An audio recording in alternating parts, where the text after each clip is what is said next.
Topple, the real deal New England feel. I went up the rail. If I don't know to be ashamed of myself. You should be ashamed of yourself. Corso and Catone. Welcome into Corso and Catone, the real deal New England. Stop, kid. Already you're making me laugh.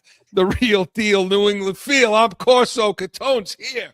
Joe, is that the same shirt you were wearing last week, you filthy disgrace? Listen, it might be. I just grabbed whatever I could find that was, I just been, I'm busy today. Oh, you're such a superstition start early. Listen, we're getting close. Yes, by the way, yeah. Well, Corso's here. The filthy degenerates over there. You can see him. And Joe's with us in the booth. You are watching us on YouTube, listening on iHeartRadio, Apple Podcasts, anywhere you podcast, you can catch us. And when you're on YouTube, make sure you subscribe, hit that like button, give us the thumbs up. That's what we're looking for. We want to hear from one of you in Heated Hotline. Make sure you give us a call, 855-313-PATS, P-A-T-S. Message line 24/7. Leave us a message. Or you can email us in our mailbag, corso.catone@gmail.com. Whoa, we're already fired up, but we got a good one in Weekly Rewind. Want to go back? We want to talk about the Houston Texans game, that divisional matchup, break that down a little bit, all the talk we've been hearing all week. We'll see if they're right or we're right. We'll talk about that. And, of course, Catone's comments. You never want to miss that. And Joe tells me we have a nice heated hotline I'm going to like, he says. I'm going to like this heated hotline. So I'm going to hear from one of you in the nation. So stick around for that. Hi, guys. Hey. What do you mean what's going on? We're in the AFC Championship game. That's what's going on. Listen, Joe predicted it back in August. Joe predicted it. I did, though. I did. You've been predicting 10 wins for the last 4 years. You finally hit it. You finally got it right. So, but to listen to everybody else, tomorrow on the Pats Nation, we're going to break down the entire matchup, Yeah. But to listen to the people, Mark, to listen to all the, all of a sudden, that's just Denver's the most impossible place to play in that's ever been, I guess, right? Yeah, maybe Jacksonville slapped them around the field for 4 quarters. I watched that game. I'm trying to figure out how Buffalo could hear to score 30, how Jacksonville could hear to score 34, and how did anyone really watch that Buffalo game, Chris? If Cooks don't fumble that ball, two things. Cooks don't fumble that ball, that game's probably – they go 14-3, Chris. They were driving. That game's probably over in the first quarter. And if Josh Allen just has a typical Josh Allen game, that they probably score 40. So I don't know. Yeah, so I don't know what anybody was watching. And that's with Buffalo's garbage receivers, beat up defense, all kind of guys out, and they should have scored 40 and beat that team anyways. So I don't know. Disappointing. Josh Allen was disappointing. He was disappointing after the game. Stop crying. There's no crying. Stop crying. Jesus Christ. And of course, as you and I predicted, if they get beat, McDermott will be gone, and McDermott was gone. We predicted it. We said if they lose this game, he's gone. He has to be. Who else are going to blame? We're going to own this division for the next 10 years now again. Watch. Yeah. So anyway, but let's get to our game, and let's talk about what happened with the Houston Texans, another defense it was going to be impossible to score on and impossible to beat, but somehow we did it. And we're going to talk about it in a Weekly Rewind, and we're going to do it now.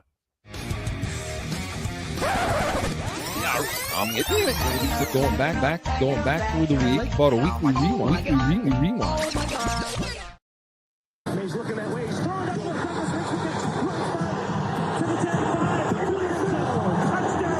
Patriots.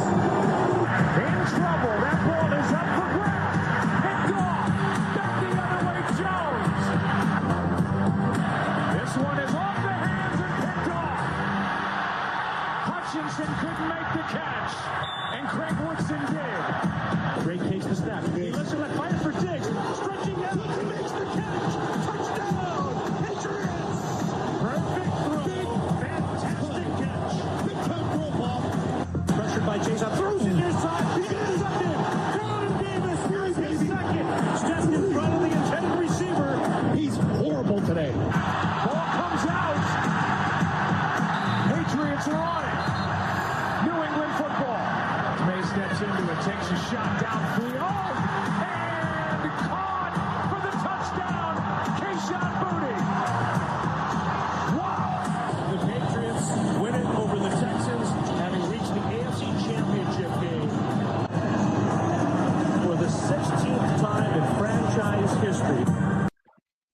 16th time in franchise history. Patriots are now in the AFC Championship game with a 28-16 win over the Houston Texans.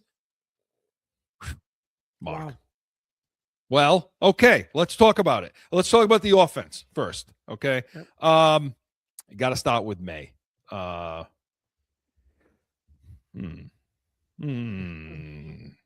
Okay, so he had an up and down game, right? Obviously, Chris, he cannot. The only thing I will say is this: you can't go this week. You cannot go into this game and turn the ball over like he did with the fumbles, because you will put yourself in trouble. You'll get yourself in trouble, Chris, on the road. You're not at home. You're on the road. You know what I mean? And that's probably the only shot I think Denver realistically has with Stidham at quarterback. And we're going to get into this later on. I know you can't turn the ball over, Chris, like he did, and he did. He did it again. Yeah, Sunday. Yeah, fumbled the ball four times, lost two of them. Was that more on him or the O-line? Well, let's talk about that. In this game, I actually are going to put it more on him. Okay. Then I'm going to put on the offensive line. Now they had their issues and they had their troubles. And we're going to hear from Greg Bedard of the Boston Sports Journal on both May and Campbell, and what they had to say after the game. But from my view, what I was confused about was it looked to me like there weren't a lot of deep drops. Like May was not taking deep drops, 5 step, 7 step for the deep shots he wants to take down the field. It looked like 2-3 step drops, which means the ball's got to come out. Yeah. So he's holding the ball. Now, why is he holding the ball so damn long? Part of that is the fact that you played the number 1 defense in football. On every level, they get on top of routes. Nobody's getting open. Yeah. Nobody's getting open. That's part of it. Part of it is our receiving core, their ability to be able to get separation and get open. Not the best in the league at doing that. Okay. And 3, the obviously the pass rush. The fact that Campbell just, Yeah. No, yeah. Couldn't handle that guy. So, I mean, that's why it happened. That's why he's not getting the ball. He's not getting the ball out for those first 2 reasons. But what I don't understand, Mark, is where was the adjustment? Like what McDaniels did for May in the Chargers game, then Roman didn't do for Herbert. When he made those adjustments and he allowed Drake May to look down into the coverage, look into the box, let's read the backers, let's find our checkdowns, let's not be looking so deep down the field and read the safeties. Where was that adjustment in this game? Well, let me ask you this though, Chris. I don't know if you're necessarily able to hit those checkdowns against Houston like you could against the Chargers, because the Chargers don't have those kind of linebackers. Yeah. Yeah, you're saying that the middle of their field is just coming down on these receivers, and I think in a lot of instances, probably yes, Chris. They fly to the ball. They fly like they latch on to receivers. I don't think the Chargers have a real good defensive front. They have, obviously they got James, the safety, but their linebackers, Chris, are absolutely not like Houston's. But like you saw it at different points of the game, moving the pocket a little bit. And that they did that in the early third quarter, Chris, when they started moving the ball. He started moving him, rolling him out. And I don't know, so when you're rushing 4 guys, you should be able to move that pocket a little bit. Yeah. And the other problem that I saw too in this game was that, Campbell doesn't do, he didn't do well all season when he's getting help, but you had to help him. I didn't see the 12 personnel. I didn't see a lot of times where Hunter Henry or what's his name there, the other tight end, Hooper were left in to help out on Anderson on that left side, because the right side was okay. Morgan Moses was all right. Bradbury and that right side wasn't too bad in this game until they flipped Anderson to that side on some. Even still, and when they did, but when Anderson was on that side, he got through. But Anderson's just a monster. Where's the help though? Like where's the chip? And then this is what I mean. After the game, you heard from Greg Bedard on May. This is what he if he learns the lessons. You know, I'm pretty surprised. I mean, how many times we talked about on the postgame show that, you know, Drake May has a deficiency in his game 1 week. He sees it on film, gets coached by Josh McDaniels, and he corrects it the next week. This is what I said. This is probably the first time that has not happened. Mm-hmm. I mean, I would say his ball security, now you could chalk it up to the weather and what have you, and that the Texans defense was a notch above the Chargers. But his ball security was even worse in this game. I mean, 4 fumbles, 2 lost. He's lucky that 2 of his linemen jumped on him, especially Will Campbell at the 3-yard line. Like, that would have been a disaster. That was a recipe that when you were thinking about the ways that the Texans could win this game, it was Drake May being loose with the ball. Yeah. So, and that's what I said to you. I said, this is the first time I've seen it all season long where he didn't correct the mistake from 1 week to the next. Drake May. Yeah. No, he didn't. He had these problems against the Chargers, and he didn't fix it. And Chris, he had this problem earlier in the year. If you remember against Pittsburgh, he fumbled the ball 2 or 3 times, you know, against Pittsburgh, getting hit by linemen as well. And then that went away. And now it's back in the playoffs. And I'm saying because you're playing a better quality, and I'm not going to get into their schedule, but you're playing a better quality teams with better rushers and better defensive linemen. But Chris, he has to have an internal clock that tells him, I've got X number of seconds. I got to get rid of this ball. Like, his internal clock is slow. Well, see, this is where I say, even with or without McDaniels making adjustments, Chris, he's played now enough snaps where he's got to have that internal clock himself. This is where I say, though, when I look at this, I get puzzled over this situation because I'm saying, all right, people say, well, May's got to stop turning the ball over. He can't have as many turnovers. This is what I'm hearing all week long. Can't have as many turnovers. Can't turn the ball. What the hell does that actually mean? Nobody actually says, well, yeah, but how? What does that mean? What does that look like? How does Drake May stop turning that ball over? How does it happen then? It's because especially when they happen when he's in mid-throw, though, and he gets the ball knocked out. It's like, how's he going to defend against that? You know what I mean? Well, there's a couple of things. I mean, okay, so, well, like I said, I like to see him shift around in the pocket a little better, climb that pocket a little bit more. But if you're not taking a deeper drop, there is no pocket to climb. I mean, if you're sitting in a 2-3 step drop and you're not delivering, the ball's not coming out, there is no pocket that you can climb at that point. Yeah. There is no shifting around. So, like, how does it stop? And then, so you say, well, all right, if May does a better job, like you said, Mark, talked about what Brady, talk about that. What did Brady used to do when these situations would happen? Brady would either go down, make a quick decision. He'd either just go down, live the play for another play. You don't turn the ball over, or he would just throw the ball away, throw the ball at somebody's feet where nobody could catch it, but he would try to avoid the negative play. And if he had to take it, that's fine. He wouldn't put the ball in harm's way. He would just go down. And this is the thing. So when I look at this and say, okay, fine, great, okay. So can he do things different to tuck the ball away to keep a stronger hold on the ball? His hand size is different than Brady. Brady's had huge mitts. Yeah, and huge now mitts, this kid. But then those are just sacks then. So it still begs the question, what the hell do we have to do to avoid, okay, you're not going to have the turnover, but you're still going to have the sack. Yeah. Right? So what the hell is McDaniels doing in this? Like, I'm watching that game, and I'm wondering, what's McDaniels? I was flipping out in the third quarter of this game, like, just so pissed off. Like, what the hell are you doing, McDaniels, to alleviate this pressure? To buy more time. Why aren't you moving the pocket? Why don't I see a tight end in there double teaming the guy? I didn't see it. I saw Campbell be left one-on-one a lot. Yeah. Yeah. And let's talk about Campbell for a minute. This is what Bedard had to say about him. You know, this is sort of the discussion about, Will Campbell that we've been having all year, where the question I have with Will Campbell is like he's good. And could he be a average to, possibly, above that left tackle in this year for many years? Yeah, he could. He could be Jake Matthews of the Falcons. Not yet. The question with some of those guys, and I think Matthews is better than Campbell, and I think I don't know if Campbell's going to get to that level, but the question with these guys who don't have the measurables is, okay, you can get away with it in the regular season, but can you win a Super Bowl with that profile player at left tackle? Well, we're going to see. Greg Bedard of the Boston Sports. We're going to see, Mark.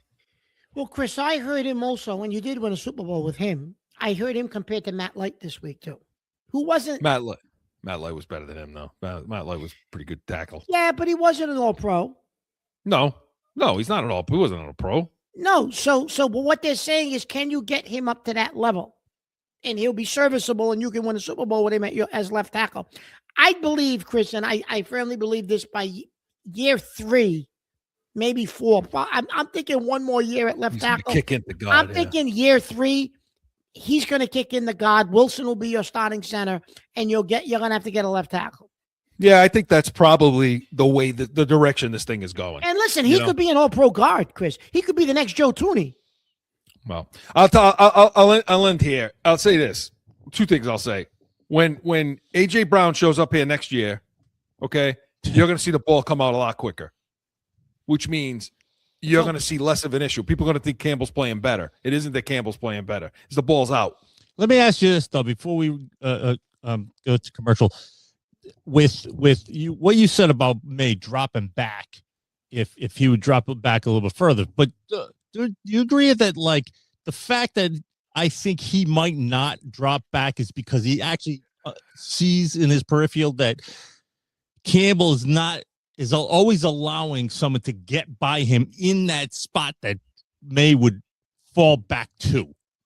He'd always have a guy in his face that He's pushing the guy up the wide and up the field to try to protect May, and that's where May would be sitting.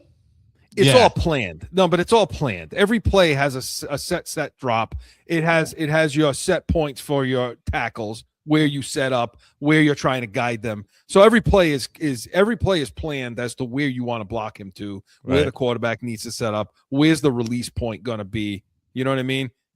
Where's the landing spot? You know, everything's planned to the nth degree, which is why I don't understand why McDaniels would do more. The last thing, Mark, too, is Stevenson versus Henderson. Talk about that.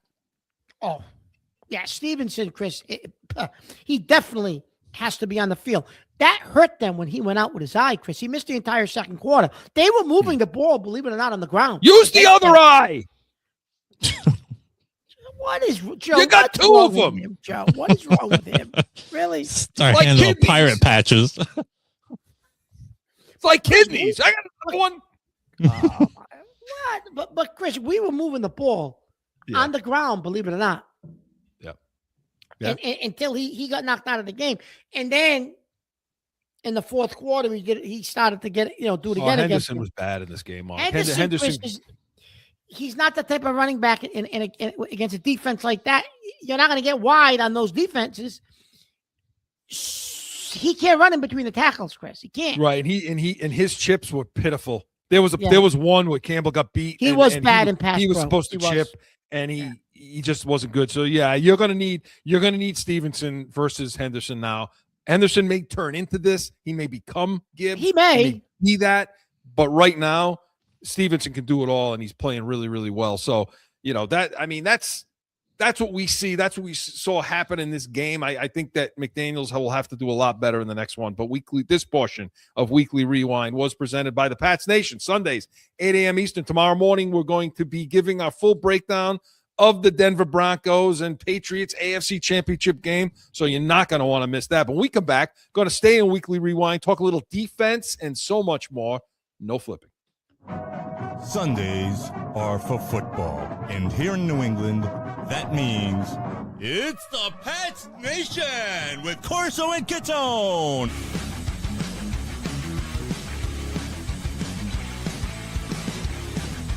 Sundays, 8 to 9 a.m. I mean, I think it would have to be the Patriots defense. I mean, you came into this and you knew the splits with C.J. Stroud that, when he has a clean pocket versus when he's under pressure, he's almost a completely different quarterback. So you figured if the Patriots could make them one-dimensional, which they pretty much did, and then get C.J. Stroud heated up, he would throw you some passes. So. And that was Ray Bedard of the Boston Sports Journal talking about our defense. And Vrabel chimed in a little bit too. This is what he said. Your defense has allowed 19 points, Phil, if you look at it in 2 games. What have they done well in your mind? They're playing well together. I feel like they're complementing each other, and our turnovers are created. How much more excited he gets when he's talking about the defense. There's some great efforts, but it's somebody tipping a pass, or it's somebody that's putting pressure. That's usually helping that dude, or Zach's, dialing something up that kind of changes the look, and we're taking advantage of, our opportunities, and that's what it's going to take in the playoffs. Is you got to take care of the ball and turn it over. Okay, so Mark, they were lights out in this game. Oof. I mean, Stroud, 20 of 47, 212 yards, 4 picks, and those were all in the first half. By the way, he could have had 7. He could have had 7 in this game. And we talked about last week on Pat's Nation, Chris, how if you could speed him up and get pressure on him, he's a vastly different quarterback. And we were right about that show. We knew it, they knew it, and they definitely sped him up. Chris, their blitz rate was like 40% in that game. Yeah. Which that needs to be the same thing this weekend, but we'll get into that. They have to do the same thing. They lit him up and they lit him up and they just kept lighting him up. And they finally have come around, in my opinion, to play into the strengths of your back end. Okay. You got an all-pro corner. We can argue about should he be here or not. Yeah. But he's still a Pro Bowl corner or whatever you call him, or pro corner. And on the other side, Davis is obviously much better in man than he is in zone. I mean, I was. There's still a lot of room for improvement too with this defense, even with that result. Oh yeah. Davis pisses me off, so it's hard for me to. I know he got 2 picks and he did play well and he made a lot of nice plays in this game, but he irritates the living crap out of me when I watch him play corner. Oh my God. He drives. If I were his coach, his position coach, I would have no hair at all because I'd pull it all out. Mark, he's in phase. He's in good position. Yeah. And he's got a hold. He's got a grab. I'm like, you're in position, dude. You're there. You're perfectly playing this guy. What the hell are you holding him for? I'll never understand that. But they finally have playing to the strengths of the corners. And I'll throw Jones on that list too. And he why left that game late in that game. Davis left with apparent head injury, but he's been at practice, Chris. He was limited, but he don't have any red jersey. He had a red jersey on the first day, but he had it on again on Thursday. But that's okay, Chris, because he's moved. That meant he moved through the different phases of the protocol. Otherwise, they don't let you on the practice field. No, he's going to play. I mean, he's going to play. Yeah, he's going to be active. He'll play. So what are you seeing with? I mean, why did they have so much success in this game? Obviously, the last game they did too. Was it them, or was it more Stroud just completely pissed down his leg? Oh, you know what? I'm going to give our defense a little bit more credit than the national media is. The national media is throwing it all on C.J. Stroud and saying, they should have just ran the ball, went to, backup quarterback, Garrett Mills. Their defense was good enough. They would have probably won the game. That's a bunch of horse shit. Okay? I don't believe that to be true. They wouldn't have won that game, Chris. It is a falsetto. I don't believe that to be true. They're not giving our defense the credit it deserves. We sped him up. We blitzed. We kept bringing pressure. His MO is if you bring pressure, he'll fold. We brought pressure. He folded. And you would have did the same thing to Garrett Mills. The last game Mills played, Chris, he did shit for them. So I don't want to hear, he would have turned up and handed the ball up. Okay, fine. They had less than 50 yards rushing. So how are you going to win the game doing that? You're just going to keep punting the ball back to us? Yeah. So the national media is giving, still not giving the Patriot defense the love that it deserves. And they don't hear that because they mentioned after the game, Milton Williams said, all we kept hearing was about how good their defense was all week. We're not Well, too bad. this is some of what he said. CJ Stroud was under pressure the entire game. What was the game plan going in there? We knew if he was kept clean, man, he's a special quarterback in this league. He can make every throw if he kept clean. So, our job is to get back there, get pressure on him, get him off his spot, speed up his clock, and try to take advantage of the opportunity. Mike Vrabel, first-year coach and headed to the AFC Championship. What do you like about playing for him? Everything. The accountability of everybody on our team, the family-oriented team that we have, the closeness, the close-knit team that we got, the competitiveness that he brings every single day. Man, he just get us ready to play, man. And he believe in us, and he got us believing in his message. Since OTAs, every single day we've been coming in working and, believing in, our identity. And, week in, week out, building that consistency and that confidence. And, we in the AFC Championship now. I like hearing that stuff. Yeah, I was him talking to Rodney Harrison after the game. You don't think guys are going to want to come play here next year? Listen, free agents. Yeah, and to Mark's point, to your point, yeah, I do. And to your point about what he said, yeah, he said, nobody's talking about our defense, talking about the other defense, and they're good, but we're here too.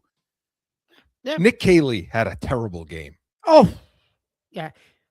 They should have never got rid of Chris, the guy you like. Slowly. They should never got rid of him. Because that's when Stroud had his best year. Yes. Because I'm watching this situation and I'm looking at this game, and I want to give the Patriots all the props on defense. I do. But I'm watching the game. I'm watching the plays.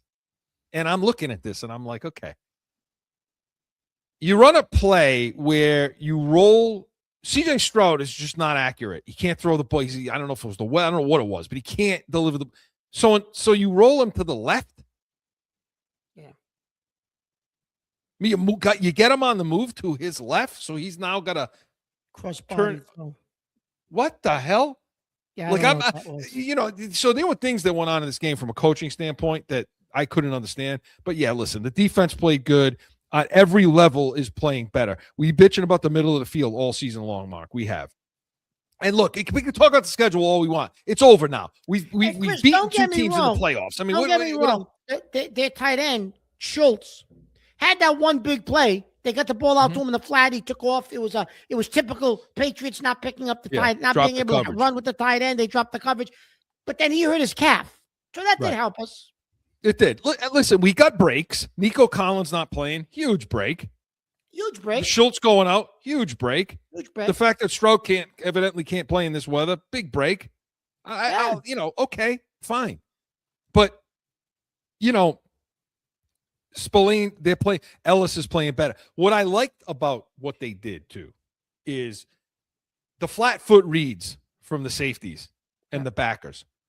So I've been bitching about this all season long, that nobody seems to get on anybody's shoulder when the pass routes are coming out, you everything's being caught in front of you, and then you're making the tackle. Nobody's jumping on that shoulder to break. There were so many pass breakups in this game, okay, because guys were sitting flat foot. Those safeties were not pedaling out. They were sitting, and then jumping, and then triggering down on all these routes.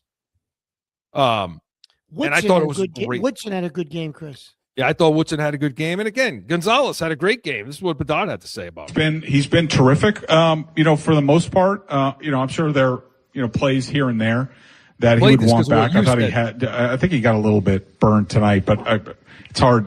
There were a lot of weird plays in that game. But I think he's been terrific. And to me, I'll have to go back and look at the stats, but to me, it's coincided with they played a lot more tight coverage. They played more man, more tight coverage. That's his thing. It reminds me of a lot. We've talked about it before. Stephon Gilmore. Yeah. And there it is. So but you said that too. You said, did he have a great first half though? Did he really? He didn't have a great first half. He did. Second half, he did. Yeah. So look, Let me ask you. Go ahead. Let me ask you this. Now, can I ask you? I know we're finishing up on the defense, but before we go to break, I want to ask you one thing. I forgot to ask you about the offense. So continue, and then before we go to break, I just got to ask you this one thing about the offense. It just popped into my head. No, go ahead and ask, because I think what we saw out of the defense, we're going to continue to need to see. I mean, the pressure packages, the game call. I thought Zach Kerr had a good game. Another good game plan. Good game. Yeah. Williams brings up speeding up. Stroud. Well, you're gonna have to do the same thing this week against a backup quarterback. You're gonna have to speed him up. You can't let him sit there and be comfortable. You know what I mean? Stid. We'll get into him tomorrow on Pat's Nation, because I got a couple of things to say about Stid. Falsetto. What's your question about the offense? Is it a coincidence? Yeah. Now I know we're playing better competition, and I don't want to hear about the schedule, but is it a coincidence, Chris, that May has struggled a bit, just a little bit? Mac Hollins isn't in the lineup. Hollins was becoming his security blanket. Well, he hasn't been. Now you're playing a better competition, and he hasn't played. He hasn't played. So I'm wondering if he would have made it. He would make a difference, Chris, in some of these games, having him on the field. Well, he's a guy. I like the thought. And by the way, he practiced this week. Came back to practice, so we'll see. But I don't know if they cleared him. I don't know if they put. Well, I mean, I don't know. We'll see. But we're recording Thursday, so it's we don't know yet. But yeah, Mark, it's a good point, and it just goes back to what we discussed as to why is he holding the ball so damn long. He's holding the ball so long because you guys are just aren't coming open. They're not coming free. They're playing. You play a better competition. Your level of play has to increase. Well, if your wide receivers are not, they don't have that ability. Because if you remember, Chris, in that Baltimore game when we came back, Hollins caught a couple of big balls in that game. Remember on third downs? It allows Diggs to open up. Yeah. So when you see when Hollins plays, you see McDaniels goes to those over and under routes a lot. Those high-low routes where you got, deep in cuts. You know what I mean? And shallow in cuts and over routes and under routes where, Hollins is getting downfield and taking the coverage with him. And Diggs is coming free underneath that and sitting down in some of those zones. So that makes a huge difference, because I don't like Williams. I'm just not. You and I are just not Williams guys. We're not sold on this kid. We don't, as to what this kid can do on this stuff. Now he got open once. That was fantastic release off. No hands on. May missed him. May makes that throw all year, and he missed him. Yeah. No hands on though. No hands. No hands. No, again, no hands. Got loose with his feet. No hands. He can't get free on anybody, Chris, with hands. But anyway, that's on our day. I mean, that's our assessment of what went on and what took place last week. We're happy to be here. Obviously, they played well. Now the competition always ratchets up. It is what it is. That's what it is. It's weird though that we seem to be getting the quarterbacks seem to be getting worse as the rounds go. But yeah. Joe, did you see Diggs' celebration in the end zone when he caught that touchdown? Oh my God! But I tell you one thing, you guys talking about Hollins, something right from the boat. Yeah, the boat. He thought he was on the boat. He forgot where he was. But the hands on him, though, the hands on Diggs. Oh, that was an unbelievable catch. And Booty. Chris. Yeah, I mean, that's both catches were unbelievable. Booty's catch was unbelievable, and Diggs' catch, Chris, was unbelievable. I will say this to end this: for all this talk, talk about Houston's defense, and yeah, they are legit. Okay. Houston, Chris, I believe, is the best defense in the NFL. Yeah, I agree with that. Nobody's thrown 3 touchdowns against them all season long until this game. Yeah. So, whatever that means, take that for whatever you think and whatever that means. But Weekly Rewind was presented by Corso Law Group, CorsoLawGroup.com. We come back. You ready to go with your same shirt as last week? I'm ready. Leave me alone. I'm ready. Catone's comments is next. No one ever thinks they'll be in need of a criminal or traffic lawyer, but things happen. Whether it's a traffic ticket or more serious issue, go to CorsoLawGroup.com and talk with these expert attorneys. Time for Catone's comments. Well, so I got a couple of things that I want to discuss today on Catone's comments. First of all, I know we're in the middle of football, and nobody loves football more than we do, and that's all we want to talk about. We could talk about football 24 hours a day, 7 days a week, every minute of the day, and most of the time we do. However, Pitches and catches report. Oh, shut up. Pitches and catches report like in 20 days, not even. And so this was a busy week, believe it or not. Finally, because it's only the third week of January, we're starting to get free agency news now, right? What are you kidding me? This is how bad baseball is. However, the Yankees, listen, I am so beside myself. They spent the entire offseason Bellinger. We need Bellinger. I don't know what the hell you need Bellinger for. Personally, I would have rolled the dice with Dominguez and seen what the hell he's going to give you. But okay. They get Bellinger for what they wanted. They only wanted to do 5 years. They gave him 162, $20 million deferred. He's going to opt out after season 2 and 3. So the Yankees got what they wanted. He agrees to the terms. He agrees to the terms because the other teams that were involved didn't want to give him the amount of years he wanted. And the Mets went in a different direction. They ended up going sign Bo Bichette, and they traded for the kid Lewis Robert, who I like, right-handed bat from the White Sox. So we get Bellinger. And they're acting like they did something like great, the Yankees. You didn't go sign Ohtani. You signed Corey Bellinger. You got 8 pitchers. Retained, Retained. Thank you. Retained. You have pitchers who are going to miss the beginning of the season. Cole's not going to start the season. Rodon's not going to start the season. Okay? You did nothing. All I heard all winter, they're interested in getting another arm. They're interested in Peralta and Gore. Gore from the Nationals and Peralta from the Brewers. They're going to get one of those guys. Okay, guess what? The chips fell today and yesterday. Nobody. Peralta goes to the Mets in a trade, and Gore goes to the Rangers in a trade. So now what do you got? You got who got? You got nothing. You got no pitching, no nothing. Oh, they're still working. They're working.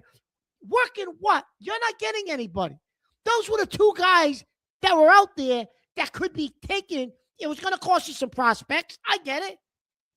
You didn't do nothing. You got the same exact lineup as you had last year, which wasn't good enough. So how the hell, what did you do? And the Steinbrenner, the kid, and Cashman's going to get away with it? You have the same lineup.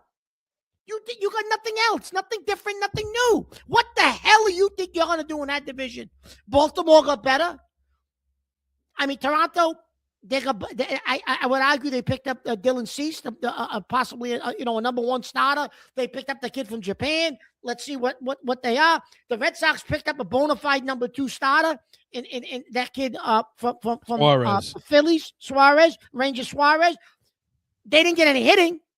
The Red Sox are just as guilty as the Yankees. They let Bregman go. They let Bichette. They didn't even put an offer in. So they didn't bring anybody in either. They're gambling with the same lineup they had. Oh, they're hoping Roman Anthony's going to put up MVP stats. Even if he does, the rest of that lineup overachieved last year.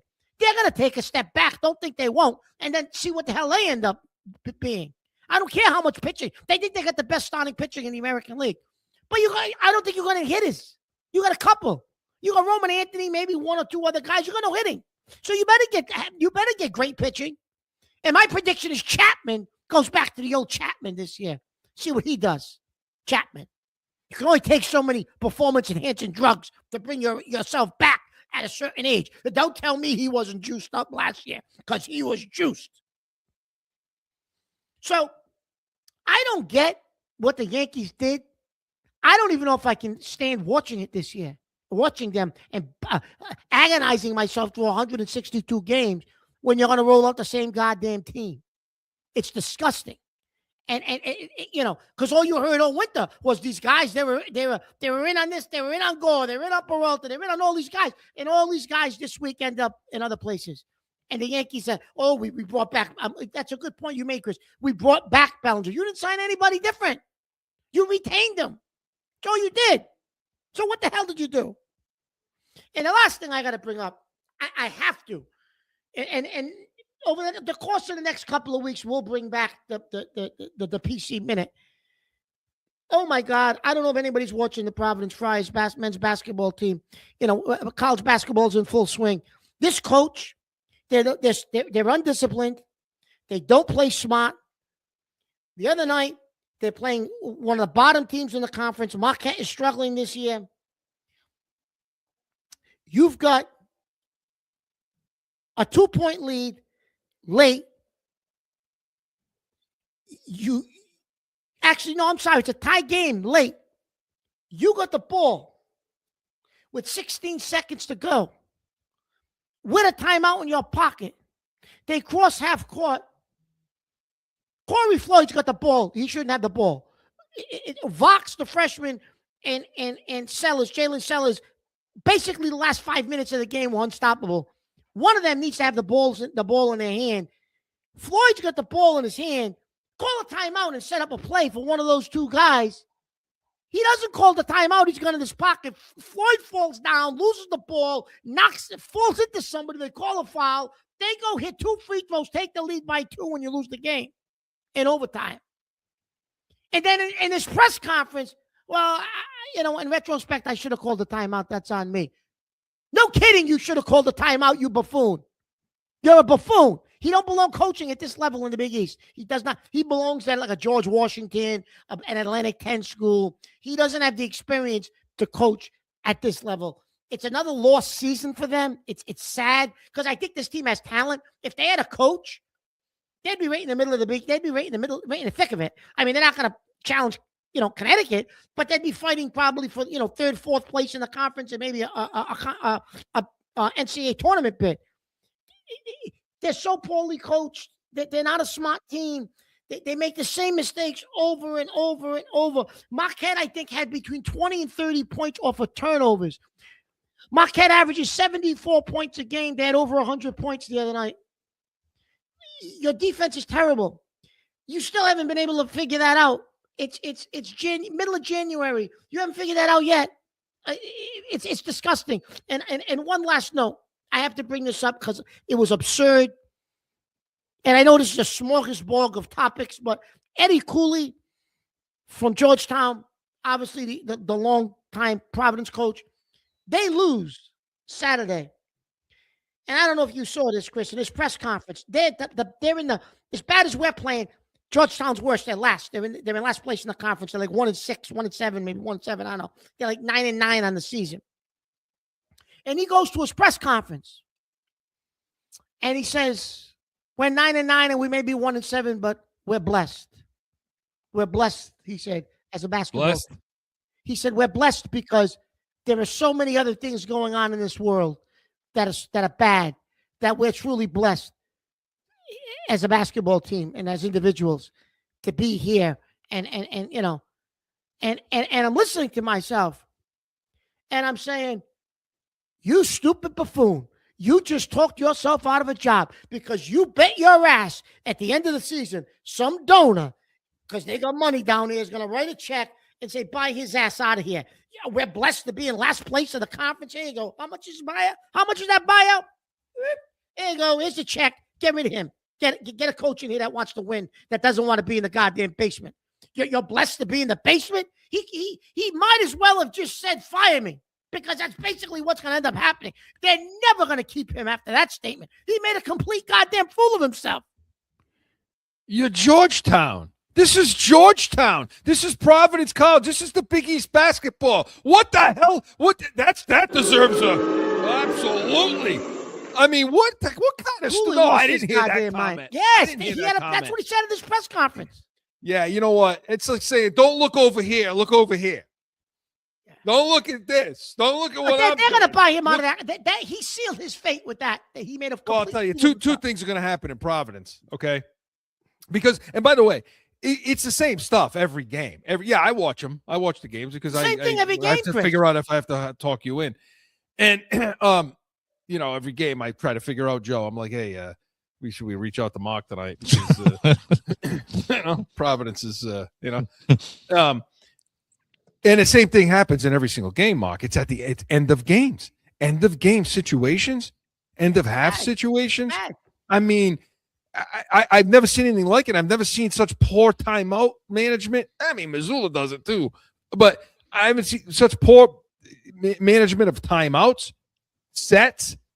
It's just it's things a free for all. There's 25 dribbles and a shot. Like, I mean, And this is at the end of a game. Yeah. And these kids, listen, I'm watching them play Connecticut tough.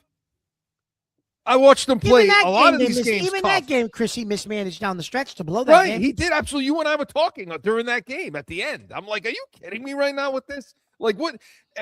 So that's going to, and they're going to lose kids now. They're going to go into the portal, and they're going to be gone, man. Yeah. So you're going to have his two best players. His two best players on the team are freshmen. They'll be gone. Right. So this is my point. And if you replace him, they'll leave anyways because, I mean, he brought them there. So you're going to end up with probably a completely new team next year. I'm assuming a new coach. Yeah, what are you going to be left with? And, Mark, I agree with you. Yeah, I'm disgusted with the Yankees. I mean, the Yankees have done nothing. I don't consider Bellinger a gain.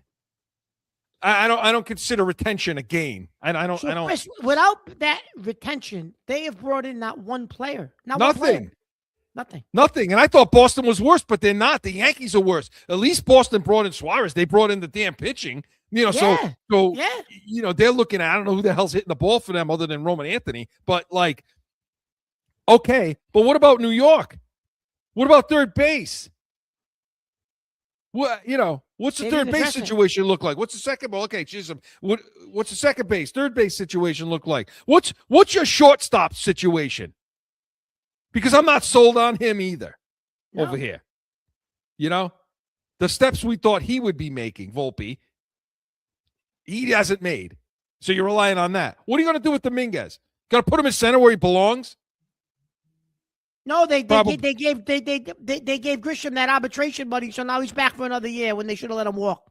No, again, so it's the same trash that look. This is not it's going to be the same nonsense for Boston and New York. Mark, these are the New York Yankees. This is not the Milwaukee Brewers. This is not the friggin', these small market. The little sisters of the poor. That's right. The little sisters of the poor. This is not these teams. This is not the Tampa Rays. These are New York Yankees. It's bad. And meanwhile, out west. Hey, forget it. The Dodgers. I didn't even get into that. I mean, they're printing money out there. So the Dodgers arguably signed, I guess, maybe Bichette and Tucker were the two number one free agents. They signed one of them, and they signed the number one closer in free agency, Edwin Diaz, for the Mets. So that's who they signed. The number one closer in free agency and one of the top two players available in free agency. They signed them both, Chris. Yep. So we'll see. We'll be paying attention because you said pitchers and catchers are going to be reporting soon. So this is the season is going to be upon us before you even know it. So let's pay attention to what's happening. Good stuff, Mark. Catone's comments was presented by the Pats Nation, Sundays, 8 a.m. Eastern. Tomorrow morning, we're going to have our full breakdown of the AFC Championship game with your New England Patriots against the Denver Broncos as they travel to Denver. But when we come back, going to hear from one of you in the nation in heated hotline. Stick around. Sundays are for football, and here in New England, that means it's the Pats Nation with Corso and Catone.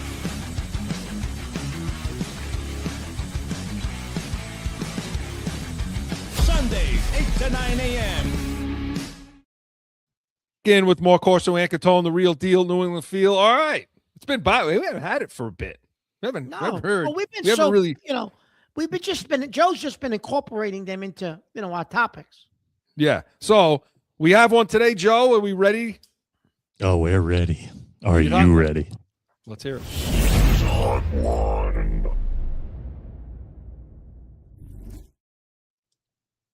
I don't know, Joe. Am I ready for this? I don't know, but here goes. I'm feeling pretty guys. good. This is a write-in. Hang on. I'm feeling pretty good about our situation right now. That we're going to the AFC Championship game tomorrow and all that. You're going to irritate me now, aren't you? Let me ruin it for you. All right, let me ruin it for you. Hi, guys. It's Paul for Providence. Oh! You thought I forgot about you. My Giants had a bad year, so I took a little break. I hate Paul from Providence. Right?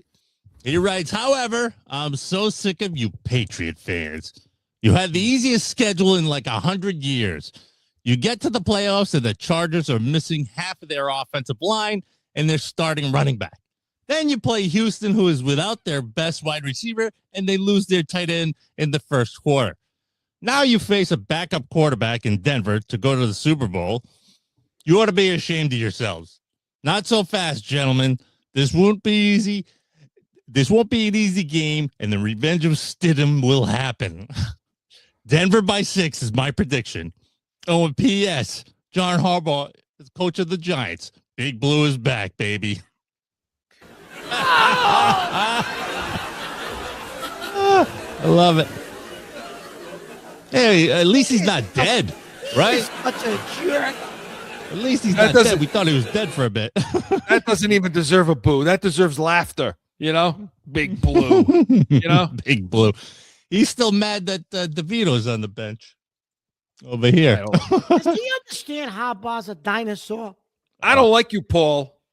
I just want to say that for the record. I don't like you at all. All right, Paul. You know, but we appreciate the right. All right, Mark. Can I say something though, Chris? We got to get into what he said about the Patriots, but why does everybody think Harbaugh is such a good hire? What did he ever win? He hasn't won anything in years. You were the MVP of the league. They haven't sniffed the Super Bowl, and the time that they won it, he went against a quarterback, his brother, who's more stubborn and more archaic than he is. Yeah.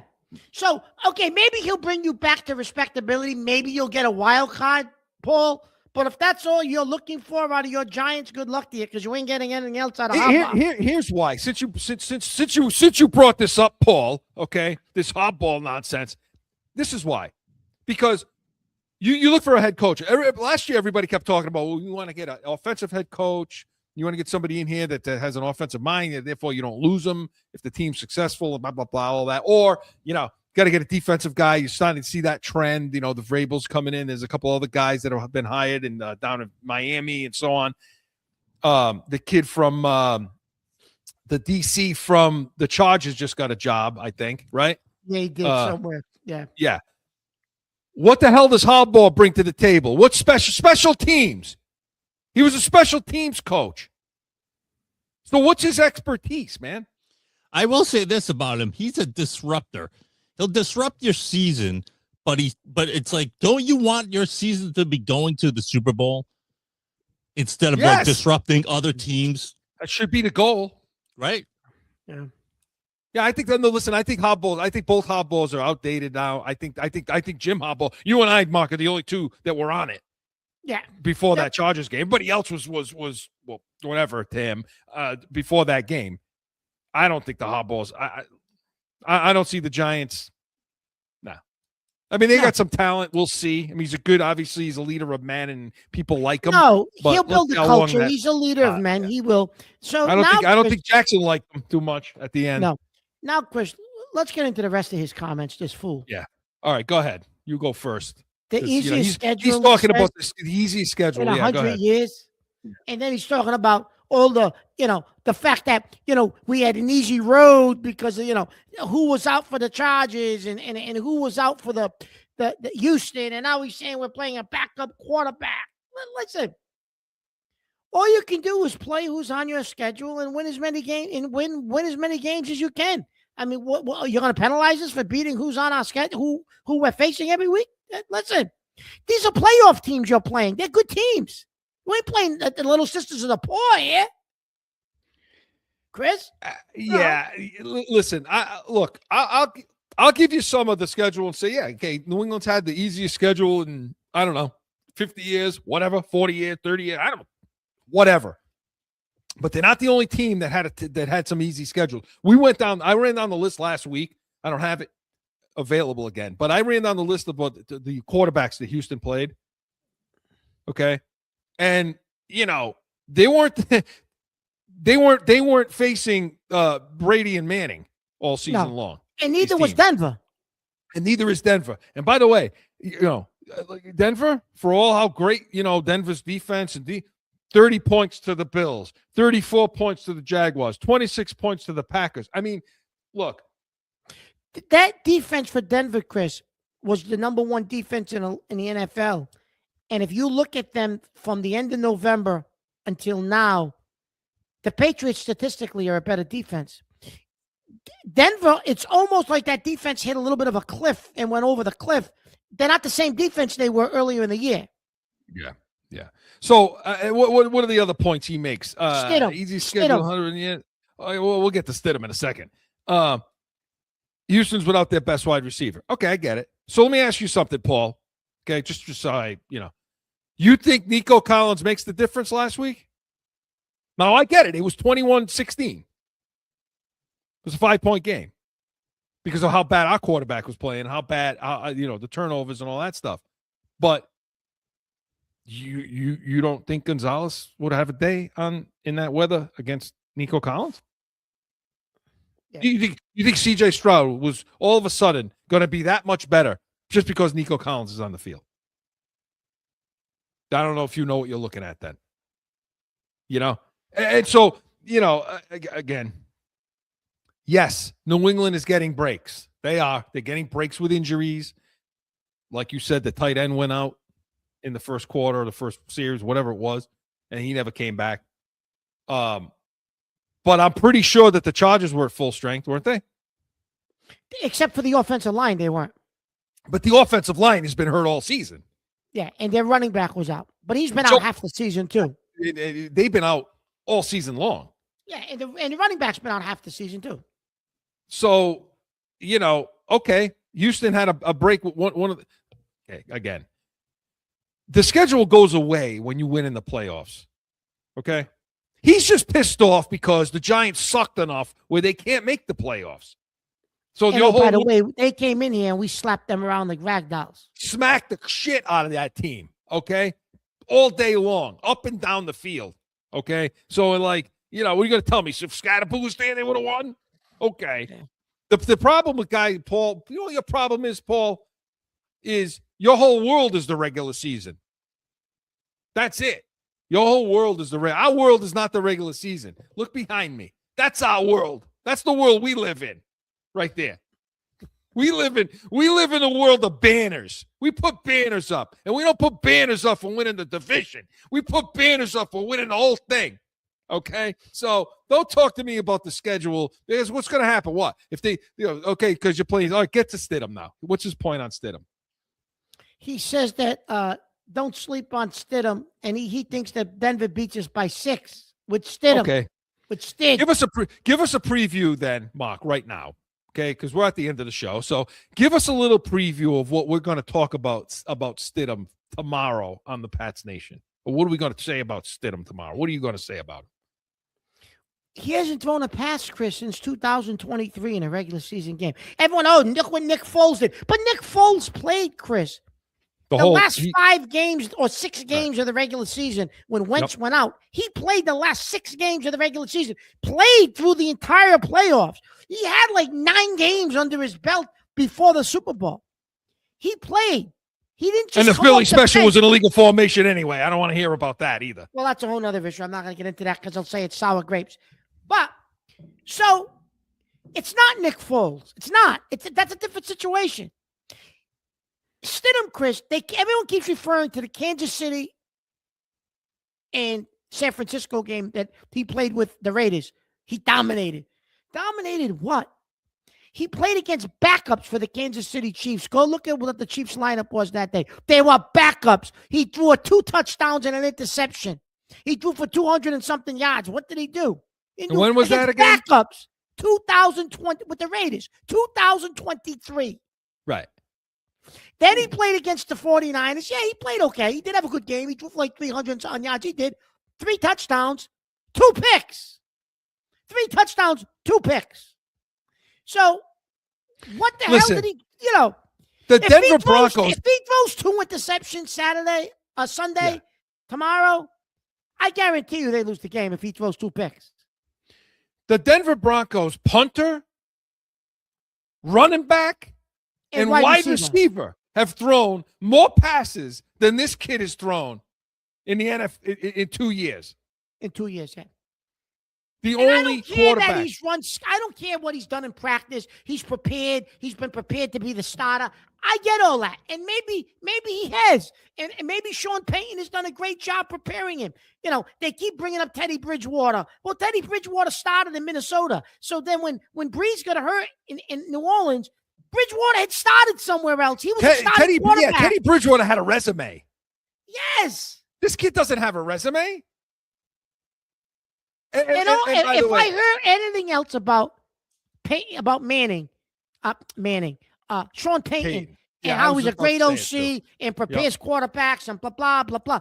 How many times did Drew Brees and him choke in the playoffs?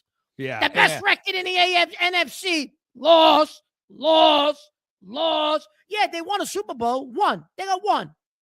Yeah. That's all they got. He'll have a plan. Listen. And how many years ago was that, Chris? He's another one, like Harbaugh. How many years ago was that Super Bowl? Listen, you know what? He'll definitely have a good plan. He'll have a plan, and those first 15 plays will be scripted and practiced. He'll look good. And they'll look first fine. 15, he'll look great. Yep. 15, and then when 20 things start to get great. adjusted, let's see what happens. Because the last time I checked, Sean Payton doesn't put shoulder pads and a helmet on Paul. Okay, and get out there and play. So you can script up as much crap as you want. You don't have the horses to execute it. Good luck.